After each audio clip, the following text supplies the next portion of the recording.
बनाने जा रहे हैं कि घर में किस प्रकार की मूर्ति होनी चाहिए, कितनी बड़ी मूर्ति होनी चाहिए और कितनी मूर्ति घर में रख सकते हैं।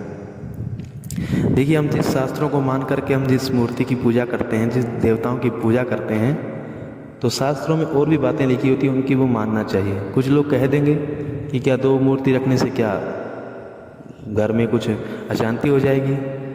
देखिए, शास्त्रों में लिखा है मूर्ति पूजा, तो शास्त्रों में जितनी बात लिखी है उसको पूरी माननी चाहिए।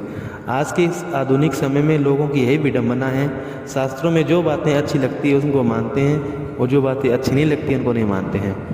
जो हमारे शास्त्रों में विधान बताया उसी प्रकार हमें पूजा करनी चाहिए। घर में बड़ी मूर्ति रखने से उस मूर्ति की पूजा विशेष हो जाती है, उसका भोजन विशेष होता है, इसलिए बड़ी मूर्ति मंदिर में रखी जाती है, उसके लिए ऊपर से गुम्बद बनाया जाता है। तो शास्त्रों में जो बात लिखी है वैसे ही हमें करना चाहिए। तो घर में कितनी बड़ी मूर्ति होनी चाहिए, मैं आपको अपने मन की बात नहीं बताऊंगा, शास्त्रों में लिखा है, आप देख सकते हैं।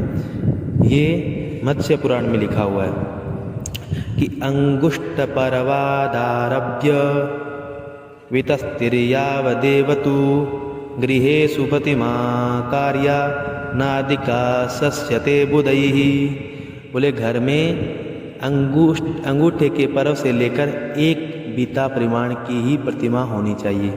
एक बीता कितना होता है? एक बीता होता है लगभग 8 इंच या 9 इंच का, इससे बड़ी मूर्ति नहीं होनी चाहिए। और घर में टूटी फूटी मूर्ति नहीं होनी चाहिए। फिर दर्शकों, यहाँ मूर्ति की बात हो रही है, तस्वीर की बात नहीं हो रही है। आप घर में जैसे फ़ोटो वगैरह लगाते हैं वो नहीं, घर में कभी भी प्रतिमा आप लगा सकते हैं, लेकिन घर में मूर्ति जो होती है वो आपको ज़्यादा मूर्तियाँ नहीं होनी चाहिए।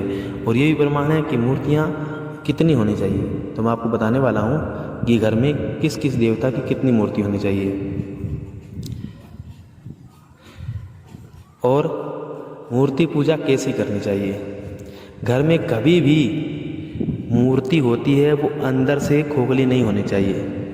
अंदर मतलब जैसे कोई होती है चीनी इत्यादि की धातु की मूर्तियाँ बनती है, प्लास्टिक की मूर्तियाँ आती है, उसमें अंदर मिट्टी भर दी जाती है, ऐसी मूर्तियाँ कभी भी घर में नहीं रखनी चाहिए। ठोस मूर्ति ही होनी चाहिए, चाहे पीतल की हो, तांबा की हो या कोई धातु की हो, पत्थर की हो, तो मूर्ति कभी भी अंदर से खोखली नहीं होनी चाहिए।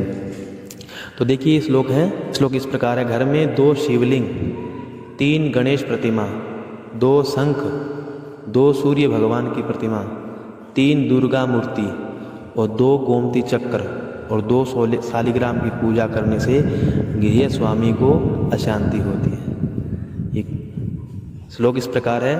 गृहे लिंगद्वयम नाचम गणेश त्रितयम तथा शंखद्वयम तथा सूर्यो नाजो शक्ति त्रयम तथा 2 चक्रे द्वारकायास्तु शालग्राम शिलाद्वयम तेषां तु पूजने नैव उद्वेगम प्राप्नु याद गृही।